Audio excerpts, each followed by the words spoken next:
Hey guys, it's your best boxing friends. I'm serious Kelsey, and this is even more serious Rachel. You know, we were seriousing earlier during this serious. Okay, that's enough. So we co-wrote. Well, technically not co-wrote. Article together. Although, am I allowed to say that, or do you want me to be a ghostwriter? And I will never Well, I'm saying that it just has my name on it. So no matter what you say, it's mine. My own. Sorry, Rachel.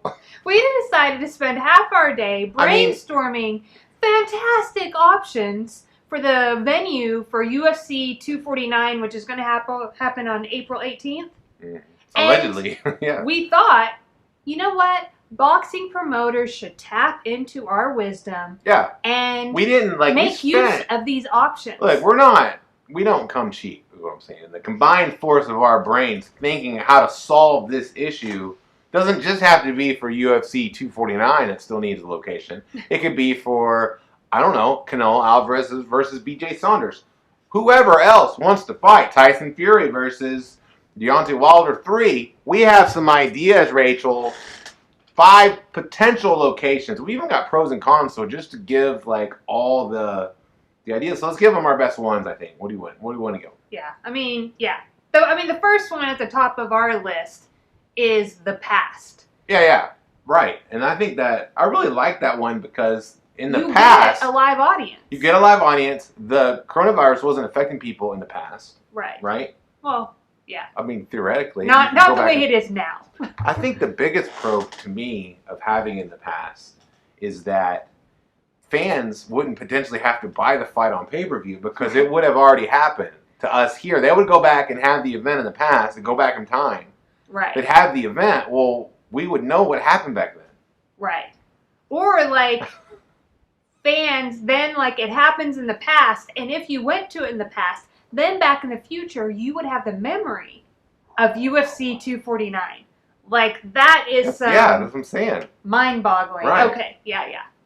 You just said exactly what I said. Well, I thought you were saying that fans in the future, like me, I wouldn't go to UFC 249 in the past, but that today I would just be able to watch the fight because this, say it's 10 years later, I don't have to buy a 10-year-old I'm saying you would fight. Already know who won the fight. There would be no reason for you to buy the pay-per-view. But if also, how would they even withheld that information from myself?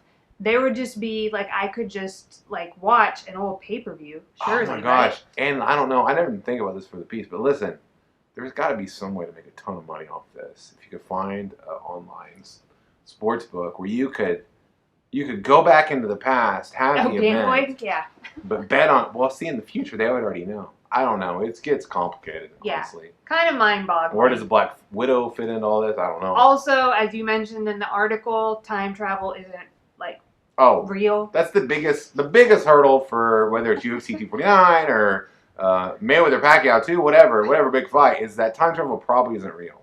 And if it is real, it's probably super expensive. And then you have to have all the different things. Like I mentioned, you gotta maybe you have to have a DeLorean. Yeah. A flux capacitor. Do those even exist? Where do you get plutonium, legally? You saw in the movie Back to the Future what Doc Brown had to go through. I mean, the guy got shot up pretty bad in the beginning of that movie. So it's just a whole thing, you know? Yes. What is another one of our options, Kelsey?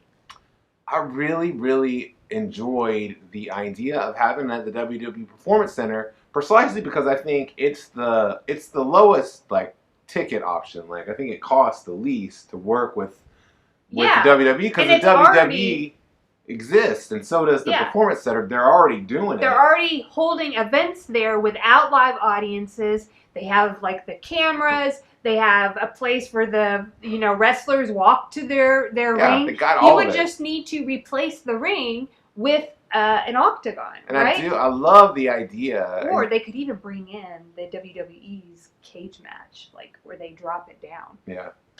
Because it's similar to an octagon. I love the idea of potentially the Undertaker making an appearance in the middle of a fight. Oh my God, he's here! The dead man! Also, we didn't put this in the piece, but thinking about it out loud, you're doing this in the coronavirus. Well, in the WWE Performance Center, if you're there, not only do you have to be worried about the coronavirus and anything else like that, but also people do and still get Hulkamania. Do you know what I'm saying? Like, you can tell when somebody has Hulkamania because, especially the ones that really have it, like, they'll shake, you know, and they'll start, like, they can't hear, you know, it gets nuts. So that's a big, you know, depending on where you stand on Hulkamania. Yeah. It could be a pro or a con, right? I will say that, like, we obviously wrote this tongue-in-cheek. But the WWE Performance Center, on a serious note, is not a bad place for Dana White to consider for UFC 249. I almost think, like, and it's not a bad place for any boxing events that may happen.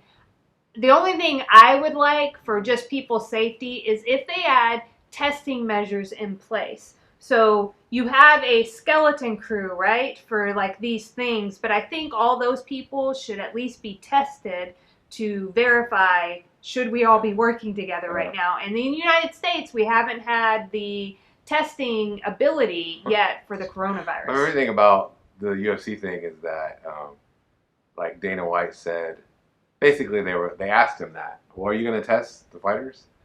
And he won't answer the question, and he said, the less the media knows about anything, the better. which is a great thing to say. It is true, right? The It's first true, time I was but, in a like, press room, yeah, I learned that anytime anybody says any little thing, the media's going to take every little thing they say and like just do stuff to it that changes the meaning of what the person said. Right. Not to mention that when you put things in print versus hearing somebody say something in person, you can exactly transcribe it, yet it will read different in print than it does in person. And we should all know this from social media, because I'm sure that you have friends in real life who say things and everybody kinds of laughs. Then all of a sudden they tweet like the same exact thing and they are like shunned from society. So I do agree like with Dana White in that regard. Well, you know who else I agree with? What, Kelsey? All the people that like, comment, subscribe to this single best show on any streaming platform, any television airwave. I mean, I think we have the best thing. You know, it's like in the history of things to watch. There's like The Office, you know, and then right above that is Real Talk with Kelsey and Rachel. Okay. We thank you for your continued support and loyalty, and we promise to continue to be more serious every single day.